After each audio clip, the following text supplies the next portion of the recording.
Salut à tous, j'espère que vous allez bien. Alors aujourd'hui, j'ai le plaisir de vous retrouver pour une nouvelle vidéo et on va parler du fusil à pompe ultime que tout le monde connaît, le Taurus ST12, mais alors pas n'importe lequel. La dernière version avec son canon à rayure droite dite non dispersante et on va en profiter pour pouvoir le tester et le comparer avec un canon lisse, histoire de voir s'il y a réellement des différences de groupement. C'est parti!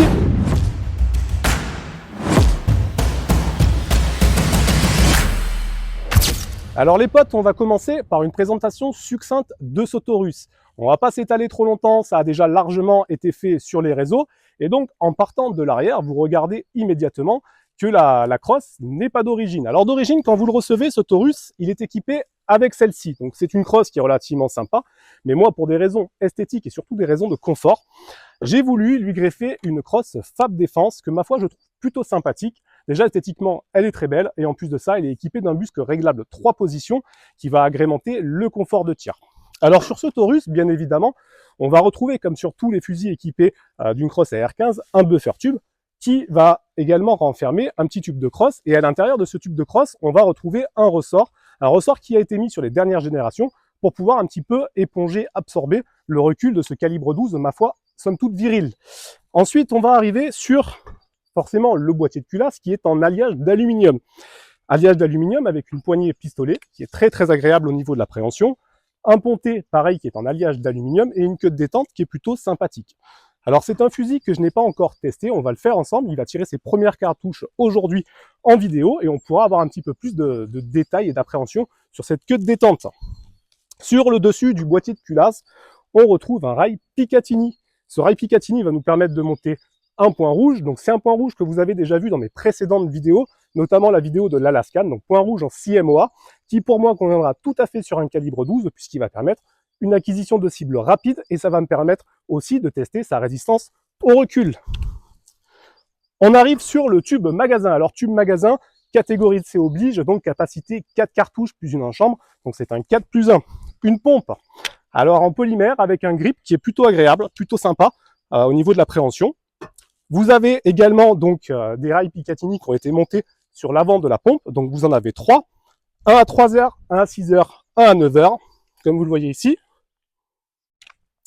Au niveau du canon, vous allez retrouver ce que certains appellent un radiateur, donc c'est une grille par chaleur qui va vous permettre déjà de donner un côté esthétique, mais son utilisation première, eh bien, c'est d'avoir un canon qui ne chauffe pas trop, donc vous allez pouvoir poser les mains sur ce canon sans vous brûler. En bout de canon, on va retrouver, alors je ne sais pas si ça rentre dans le cadre de la vidéo, donc un cache-flamme, donc cache-flamme et brise-vitre, puisqu'il est quand même particulièrement saillant. Hein. Pour le coup, faites attention quand vous le rangez dans vos sacs de transport, parce que ça risque de les endommager. Donc par contre, ce cache-flamme, il a été soudé. Donc c'est un cache-flamme qui est solidaire du canon, vous ne pourrez pas le dévisser. Et comme vous le voyez sur ici, alors moi, je n'ai pas le petit grain d'orge d'origine, puisqu'il était pas présent quand j'ai acheté le fusil. Et du coup, mon armurier m'a monté une petite fibre optique, histoire de compenser. Et ma foi, je trouve que ça va très bien avec le fusil. Alors pour ce comparatif, j'ai choisi de prendre le Winchester SX4, donc qui est un fusil semi-automatique, un fusil de chasse que beaucoup d'entre vous connaissent, puisque j'ai déjà fait pas mal de vidéos avec cette arme. Alors, ils jouent pas tout à fait dans la même catégorie pour la simple et bonne raison qu'ils n'ont pas la même longueur de canon. Le Winchester SX4 a un canon de 71 cm et c'est un fusil qui est choqué. Donc n'ayant pas de choc lisse, j'ai mis le choc le plus ouvert que j'avais, donc ça sera un choc de 1/4, mais malgré tout un choc de 1/4 devrait être plus resserré que d'origine le canon du Taurus ST12. Donc on va dire clairement que ce Winchester SX4 va être très légèrement avantagé. Mais l'idée, c'est pas de faire quelque chose de très précis, c'est de pouvoir avoir une idée et de se rendre compte de la différence entre un canon à rayure droite et un canon lisse. On va essayer de faire ce test avec bien évidemment donc de la chevrotine cuivrée qui est ici. Donc c'est de la chevrotine en 16 grains. Et on va essayer aussi de tirer donc de la cartouche de grenaille, histoire de voir un petit peu ce que ça fait. C'est de la cartouche de balle trappe, sachant que j'ai disposé donc deux cibles, c'est deux cartons qui sont à une distance de 20 mètres, et on va voir à cette distance de 20 mètres la différence qu'on va avoir avec ce canon lisse et ce canon à rayure droite. C'est parti! Bon alors déjà pour ce test les gars, on va prendre le Winchester SX4 et on va lui charger une cartouche de chevrotine. Alors je règle le magnétor, voilà. On va lui charger donc une cartouche de chevrotine et on va voir ce que ça donne avec la chevrotte. On va mettre le casque quand même.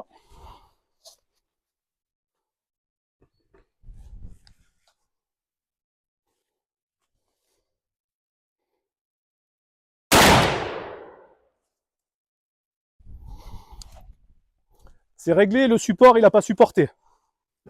Maintenant, on va mettre une cartouche, donc du coup de chevrotine cuivrée, dans le ST12.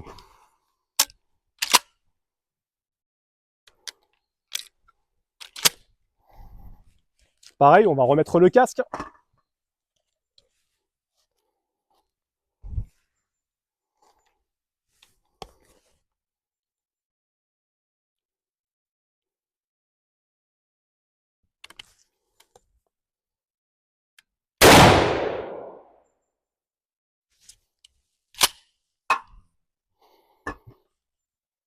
Allez les gars, je vous emmène en cible. Alors carton du Winchester SX4, donc sachant que ça a complètement dézingué le piquet. Du coup, combien on a d'impact? Alors, 1, 2, 3, 4, 5, 6, 7, 8, 9, 10, 11, 12, 13, 14, 15. Ok, donc 15 impacts. Et alors sur le Taurus, par contre, qui est pas très bien réglé au niveau du point rouge, j'ai vu que mon tir était parti un peu sur la gauche. Voilà, c'est ce qu'on voit. On a 1, 2, 3, 4, 5, 6, 7, 8, 9 impacts. Donc 9 impacts, on en a forcément moins qu'avec le Winchester SX4, sachant qu'on est à 20 mètres et que le point rouge n'est pas super bien réglé. Du coup, les gars, je vais m'octroyer une deuxième chance, un deuxième essai avec le Taurus. Donc on va réessayer en m'appliquant un petit peu mieux et en prenant en compte mon point rouge qui est pas très bien réglé. On va essayer de voir si on arrive à faire mieux. Alors les potes, deuxième essai, on va rechambrer une cartouche de chevrotine cuivrée 16 grains. Et en prenant en compte le mauvais réglage de mon point rouge, on va voir si j'arrive à faire un petit peu mieux. Alors le casque.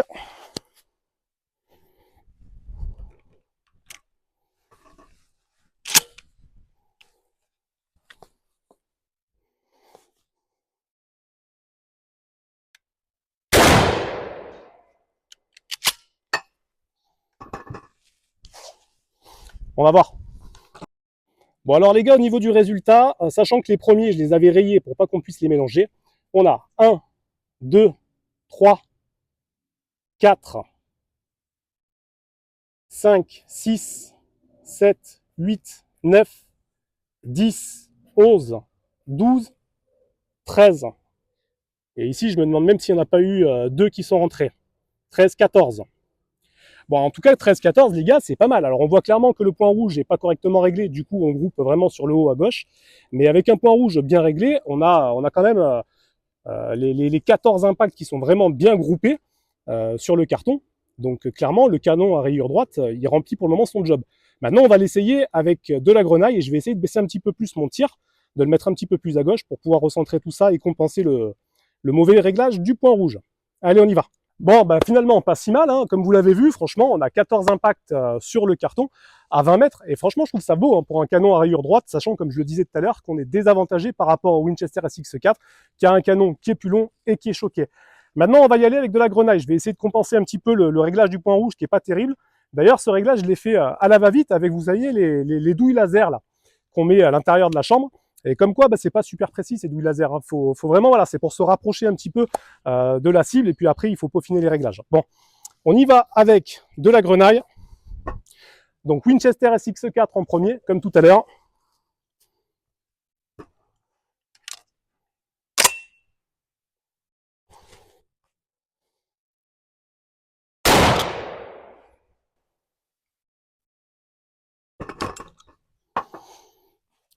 Et maintenant, Taurus ST12.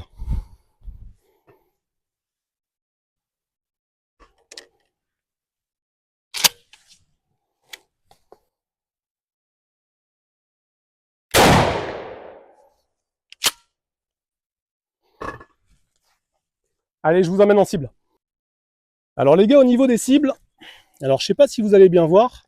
Alors le Winchester SX4, hein, donc c'est écrit là. On voit bien la gerbe, la concentration des plombs là, qui prend la totalité du carton, vous voyez. C'est assez homogène, forcément. Donc voilà un petit peu là les résultats qu'on a. Et si on compare avec le Taurus, alors le Taurus c'est pareil, on a tous les plombs qui sont à l'intérieur du carton, comme on peut le voir ici. Et c'est franchement bien concentré. Hein. Donc il n'y a pas photo, le canon à rayure droite, on est sur un équivalent à un canon lisse. Si on avait pris deux fusils avec la même taille de canon et le même chocage, on aurait vraiment exactement le même résultat. Parce que c'est franchement convaincant.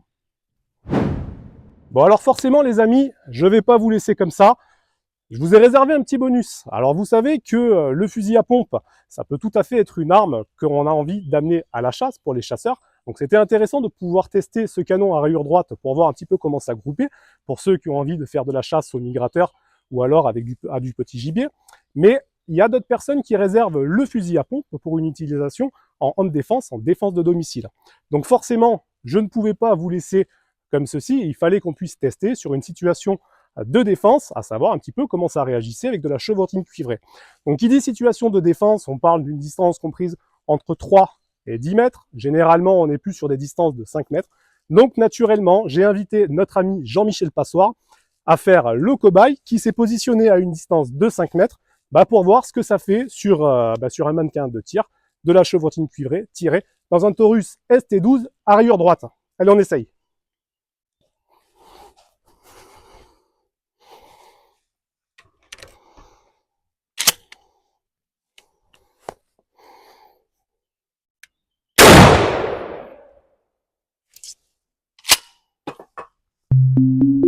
Alors Jean-Mich, est-ce que tu as eu mal, Jean-Mich? Bon, déjà on voit que c'est vraiment localisé plein centre thorax. Alors un petit peu plus bas que le thorax, mais on a pas mal d'impacts là qui sont en cible. Bon chance de survie zéro, hein, clairement. Et on va aller voir derrière, je pense qu'on va mieux s'en rendre compte, on va pouvoir les compter les impacts. Ouais, alors franchement les gars, regardez comme c'est groupé. Hein. Chevrotine cuivrée, elle est vraiment groupée. Alors en termes d'impact, qu'est-ce qu'on a? 1, 2, 3, 4, 5, 6, 7, 8, 9, 10, 11, 12, 13, 14. Et sachant que là, je me demande s'il n'y en a pas eu au moins 2 qui sont passés. En tout cas, sur une chevrotine cuivrée de 16 grains, on en a 14 qui sont dans la cible. Donc, situation de home défense, là pour le coup, c'est réglé, hein, on voit que ça fait le taf. Hein.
Alors pour conclure un petit peu avec ce Taurus ST12, qu'est-ce qu'on peut dire? Alors déjà, on va commencer par répondre aux objections que je sais pertinemment que je vais retrouver en commentaire, puisqu'il y a certaines personnes qui vont me dire, comme on me l'a déjà dit d'ailleurs, mais pourquoi, quel est l'intérêt d'acheter un calibre 12 qui tire de la munition dispersante, puisque dans les stands FF Tir, personne n'en veut, ils ne veulent que de la munition à balles, et encore quand ils en veulent. Alors à cette question, on va pouvoir répondre très simplement, comme je le disais tout à l'heure. Il y a des chasseurs qui ont choisi d'avoir un fusil à pompe pour l'amener à la chasse. Et certains chasseurs sont intéressés par le Taurus ST12 parce qu'il a ce look et cette gueule agressive qui plaît énormément. Donc forcément, pour la chasse, on ne pouvait pas avoir un fusil qui ne tire que de la balle, il fallait forcément avoir toute la polyvalence qu'offre le calibre 12 avec de la munition dispersante. Et puis c'est pareil, sachez une chose les gars, c'est qu'il n'y a pas que des personnes qui tirent dans des stands FF Tir. Il y a des gens comme moi qui tirent sur terrain privé et qui ont envie d'avoir un calibre 12 polyvalent qui va leur permettre de pouvoir tirer tout type de cartouches, donc de la grenaille comme de la chevrotine. On va pas rentrer dans le sujet de la légitime défense dans le home défense, parce que c'est un sujet qui est très controversé et il y a matière à faire débat et à pouvoir parler pendant longtemps, mais il y a certaines personnes qui vont le réserver pour ça. C'est un choix personnel, on rentre pas là-dedans. Mais en attendant, moi ça fait un petit moment que je m'intéresse à ce fusil à pompe, et jusqu'à présent, j'avais encore pas franchi le cap puisqu'il n'était proposé qu'en rayure hélicoïdale. Et dans cette dernière version, quand ils l'ont sorti en rayure droite, tout de suite, je m'y suis intéressé d'un petit peu plus près et forcément, j'ai voulu absolument l'acquérir. Donc ce fusil à pompe, en tout cas, déjà au niveau Donc au niveau de la prise en main, il est forcément très agréable avec cette poignée pistolet. Cette crosse, moi cette crosse que j'ai changée avec un busque un petit peu plus rehaussé, moi je trouve qu'elle me convient beaucoup mieux que celle d'origine. Au niveau de la finition, alors certains diront que les plastiques font peut-être un petit peu cheap. Moi personnellement, je trouve que c'est tout à fait correct, surtout pour le prix auquel il est proposé. Alors je ne vais pas vous donner de prix ici, puisque vous savez que sur YouTube, c'est pas forcément apprécié, mais vous arriverez à le trouver. Il y a des fourchettes de prix. Certains le vendent moins cher que d'autres. Enfin bref, regardez un petit peu. Moi, je trouve que la finition est plutôt correcte. Donc le boîtier de culasse, tout ce qui est en alliage, franchement, c'est propre, c'est bien fait. La pompe a un très très bon grip. Le petit radiateur, donc la grille anti pare-chaleur sur le dessus du canon est plutôt sympathique. Moi personnellement, j'aime beaucoup. C'est un fusil que vous allez pouvoir équiper avec toutes sortes d'accessoires pour pouvoir le conformer selon vos attentes et selon ce que vous voulez faire avec votre utilisation.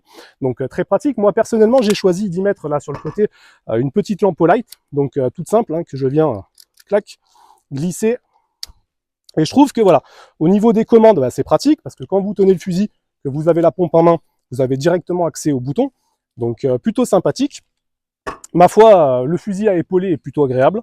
Donc que du positif. C'est pareil, cette possibilité d'y monter un point rouge, je trouve que c'est plutôt sympathique. Donc moi personnellement, j'en suis vraiment satisfait. Il ne me manquera plus qu'à régler correctement ma visée holographique pour pouvoir être un petit peu plus précis et avoir de meilleurs résultats.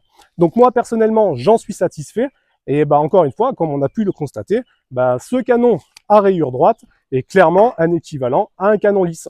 Voilà les gars, sur ce, moi je vous laisse et je vous dis à plus pour une prochaine vidéo. Ciao les gars!